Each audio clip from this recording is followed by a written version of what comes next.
हमारे जहन में जिंदा है। रोहित वेमुला जिंदा है और इस बात के लिए जिंदा है कि लड़ाई हमारी जारी है।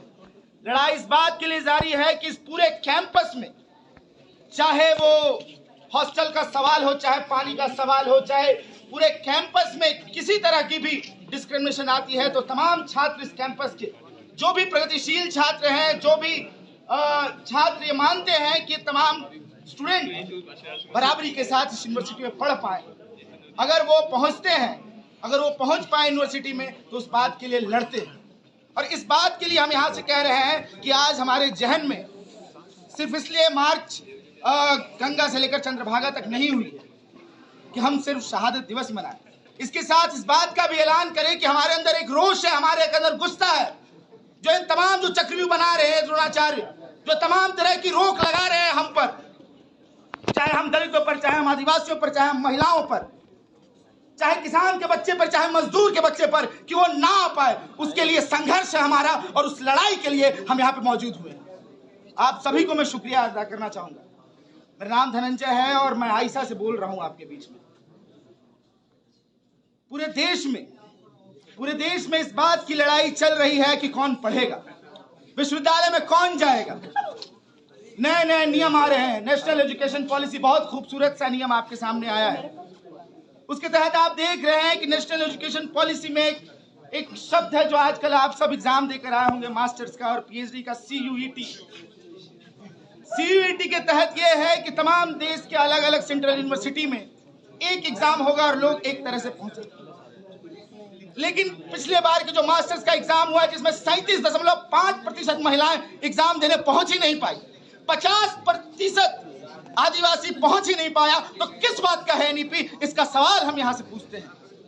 रोहित वेमुला को याद करना, इस कैंपस में डेमोक्रेटिक नेचर भी पैदा करना होता है, जिसमें हम सबसे पहले मांग करते हैं कि इस कैंपस में यूनियन का इलेक्शन, इस बात की हम मांग करते हैं कि जो भाई बाबू उसमें धांधली होती है, जो डिस्क्रिमिनेट किया जाता है, किस तरह से डिस्क्रिमिनेट किया जाता है, क्या कारण है उसका, सब जानते हैं। आप कहां से आते हैं, कैसे आते हैं, कैसे दिखते हैं, अच्छे लगते हैं कि नहीं, अंग्रेजी बोल पा रहे हैं कि नहीं, किस भाषा में बात कर रहे हैं, आप सवाल का जवाब अंग्रेजी में दे रहे हैं, नहीं दे रहे हैं, तो आपको 2 नंबर, 1.6 नंबर, 3.5 नंबर, 4.3 नंबर दिए जाते हैं। ये शर्म की बात है इस कैंपस के लिए। लोग बोलते हैं कि बहुत खूबसूरत कैंपस है, बहुत अच्छा कैंपस है, बसा हुआ है साउथ दिल्ली में और बहुत पहाड़ है, बहुत अच्छा लगता है देखने में, लेकिन अंदर जाइएगा तो सिर्फ एक दर्द है इस पूरे कैंपस में, कि जो है कि छात्र बार बार बोलते हैं कि हमें पानी चाहिए, हमें हमारे हॉस्टल की मरम्मत कर दो, हमें लाइब्रेरी में किताबें दे दो, जो हमें पढ़ना है वो नहीं दिया जा रहा है। फीस तो हमने मिलकर बचा लिया है कि 180 रुपया, 260 रुपया, 280 रुपया, इस तरह का फी है आप लोगों का, लेकिन उसके बावजूद जब पढ़ने आ रहे हैं तो उस व्यवस्था का क्या? बहुत पुराना एक नारा है कि राष्ट्रपति का बच्चा हो, मजदूर का बच्चा, सबको मिले समान शिक्षा। आज इसको खत्म किया जा रहा है। आपके पिताजी, हमारे पिताजी, आपके दादाजी, हमारे दादाजी, सबने सरकारी स्कूल में पढ़ाई की, कुछ ना कुछ बन ही गए, कम से कम पढ़े तो, पढ़ाई तो किए। लेकिन आपने देखा किस तरह सरकारी स्कूल को बर्बाद किया गया ताकि प्राइवेट स्कूल घुस सके। आज उसी तरह सरकारी और सेंट्रल यूनिवर्सिटी को बर्बाद किया जा रहा है ताकि ये Galgotia, lovely professional university, Ambani की यूनिवर्सिटी, अडानी की यूनिवर्सिटी इस देश में आ सके। और जो फी आज 180 रुपया है, वो 8 लाख और 10 लाख रुपया देकर BA का कोर्स करने लोग उस सेंटर में जाए, उस कॉलेज में जाए, यूनिवर्सिटी में जाए। उसके खिलाफ हम यहाँ पे खड़े हैं। रोहित वेमुला को याद करना इस बात की भी लड़ाई है कि आज पूरे देश में जब संसद को खत्म कर दिया जा रहा है, संसद के तमाम लोग को, तमाम सांसदों को, 144 से 150 सांसदों को बाहर निकाल दिया जा रहा है और पॉलिसी पास कर दिए जा रहे हैं, उसकी लड़ाई भी रोहित वेमुला की लड़ाई है। रोहित वेमुला की लड़ाई इस बात की भी लड़ाई है कि आज देश में जो धर्म के नाम पर नाच चल रहा है, धर्म के नाम पर यह कहा जा रहा है कि ये देश अब प्रधानमंत्री चाहेंगे तो वो जाएंगे मंदिर में पूजा कराने, वो जाएंगे मंदिर में घंटा बजाने। प्रधानमंत्री का काम नहीं है, स्टेट के एक चीफ का काम नहीं है।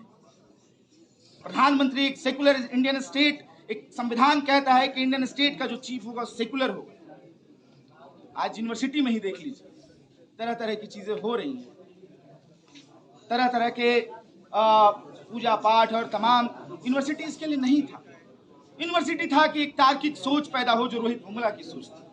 यूनिवर्सिटी ऐसा था कि जहां वैज्ञानिक चेतना पैदा हो, लेकिन आज उस चेतना को खत्म कर दिया जा रहा है। वो कुछ नहीं मानने को तैयार है। वो अपने इतिहास बदल रहे हैं। वो चाहते हैं कि डार्विन की थ्योरी भी खत्म हो जाए। वो चाहते हैं कि रिसर्च जैसा कोई नाम ना रहे। वो चाहते हैं कि आप एक सेमी स्किल्ड लेबर बने और आप जाएं अडानी के कारखानों में जाके काम करें, आप जाएं अंबानी के कारखानों में काम करें। इसीलिए उन्होंने ये नहीं प्रावधान दिया है कि आप 1 साल में अगर बीए का कोर्स छोड़ेंगे तो आपको सर्टिफिकेट मिलेगा, 2 साल में छोड़ेंगे तो डिप्लोमा मिलेगा, और 3 साल जब कर लेंगे तो आपको डिग्री मिलेगा। कोई अपनी इच्छा से कोर्स छोड़ना नहीं चाहता है, कोई अपनी इच्छा से पढ़ाई नहीं छोड़ना चाहता है। उसके कारण होते हैं। बड़ा कारण है कि उसके किस तरह से एक इकोनॉमिक कारण भी है। उसका एक बड़ा कारण है कि जो विश्वविद्यालय में जिस तरह से डिस्क्रिमिनेशन होता है, एक बड़ा कारण है। वो कहां से पढ़ पाएगा? और एक संवैधानिक रास्ता दिया जा रहा है कि तुम निकलो यहां से और जाओ जाके मजदूरी करो। कुछ लोग, हम जैसे लोग तो यहाँ आके आज भाषण दे रहे हैं, खड़े हैं, बैठे हैं, बात कर रहे हैं। हम तो चलिए कम से कम पढ़ने की कोशिश कर रहे हैं। हम पढ़ाई, आप पीएचडी में होंगे, कोई मास्टर्स में होंगे, लेकिन इसके बाद आपको रोजगार भी चाहिए। रोजगार की भी स्थिति यही है कि नहीं है। आप सबके पास आंकड़े हैं, आप सबके पास डेटा है कि रेलवे में कितनी नौकरियां खाली हैं। आप देख रहे हैं किस तरह से पीएसयू को किस तरह से प्राइवेटाइज किया जा रहा है, किस तरह से बंबई का एक इलाका है धारावी से लेकर हसदेव तक अडानी को बांट दिया गया है। ये भी रोहित वेमुला की लड़ाई है। रोहित वेमुला की लड़ाई उन तमाम डिस्क्रिमिनेशन पे, उन तमाम तरह की जातीय हिंसा पे, लैंगिक हिंसा पे एक हमला, और वो हम कर रहे हैं। इस बात के लिए आप सबका शुक्रिया है, इस बात के लिए आप सबको इस्तकबाल है, इस बात के लिए आप सबको जय भीम, लाल सलाम है। शुक्रिया।